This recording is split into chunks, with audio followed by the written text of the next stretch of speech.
Bismillah. Agama Syiah memang agak lain. Jika dalam Islam semua kaum muslimin harus sering menyebut dan mengingat Allah Ta'ala, maka agama Syiah justru melarang untuk menyebut dan mengingat Allah Ta'ala. Nauzubillah min zalik. پشت بعضی از این تاکسی ها می نویسن فقط بگو الله، فقط بگو الله. این فقط بگو الله زیرش هزاران توطئه ضد دین و ضد قرآن. جلوگیری از نصب اینها و جمع کردن اینها از واجباته. اینها دارن به نام توحید با توحید میخوان مبارزه کنن.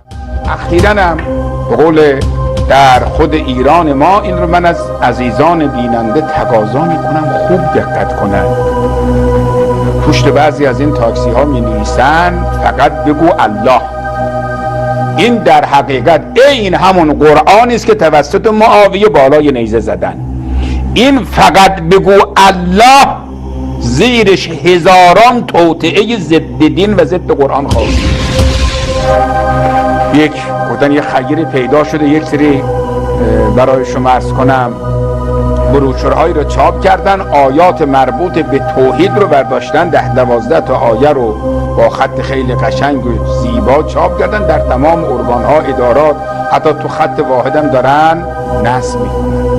حالا من نمیدونم اینها واقعا یا آگاه نیستن که هیچی، آگاه هستن برای شما عرض کنم این یک نوع مبارزه با قرآنه. به نظرم به اینها باید تذکر داد. تذکر اگر قبول نکردن، همونطوری که امیرالمومنین دستور داد بزنید قرآن ها رو برای شما از نیزه ها پاره کنید، جلوگیری از نصب اینها و جمع کردن اینها از واجباته. اینها دارن به نام توحید با توحید میخوان مبارزه. این فقط بگو الله زیرش هزاران توطئه ضد دین و ضد هزاران توطئه. ولذا من از عزیزان و بزرگوارانی که توجه ندارن این کارها رو انجام میدن یا این چیزها را تو پشت ماشین ها می نویسن، یه مقدار توجه داشته باشن. اون آقایانی که این شعار رو میدن شاید خیلی از این رانندگان خبر نداشته باشن، در خیلی از ارگان ها خیلی هم تشکر کنن آقا این آیات توحید را آقایان ورداشتن نوشتن، خیلی چیز خوبیه، ولی این رو بدانن زیر کاسه نیم کاسه است. اینا توطئه دارن اهل بیت رو از قرآن.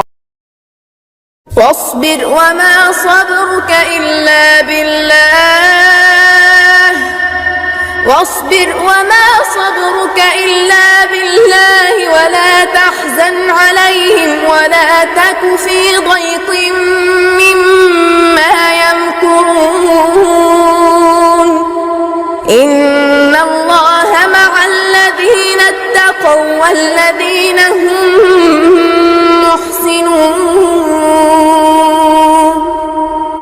أفلا يتوبون إلى الله،